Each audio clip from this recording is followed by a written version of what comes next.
C'est un gros sujet, les PME et le digital. Alors déjà, il y a deux sujets que vous traitez d'ailleurs ici. Il y a les PME et l'international, qui reste quand même le point de défaillance assez fort, mais ça, c'est pas nouveau, ça fait très longtemps.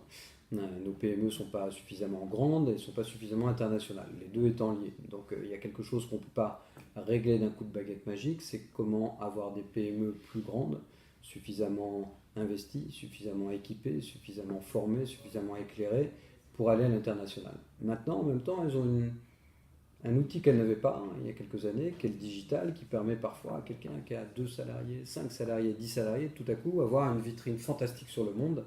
Ça commence avec Internet au début des années 2000 et maintenant ça peut encore s'étoffer avec des moyens digitaux.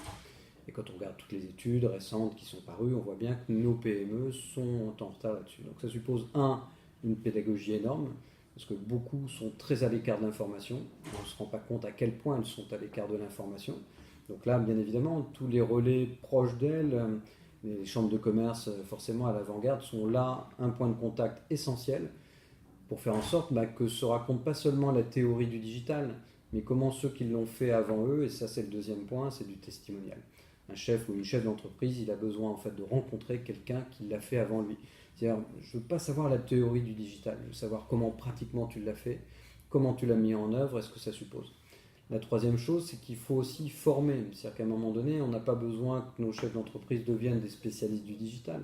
On a besoin de savoir, ils ont besoin de comprendre ce qu'ils peuvent en faire et quel est l'objectif et surtout ce qu'ils peuvent atteindre grâce à ces outils. Ce ne sont que des outils, mais il faut avoir une vision de ce qu'on souhaite en faire.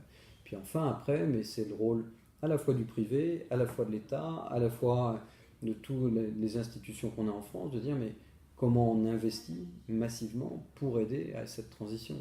Et tout ça, c'est aussi une affaire d'investissement, c'est malheureusement aussi une affaire de gros sous, mais pas seulement. Donc en fait, il faut de la pédagogie, il faut une vision, il faut de la formation, et après, une fois qu'on a défini tout ça, il faut de l'argent pour l'alimenter.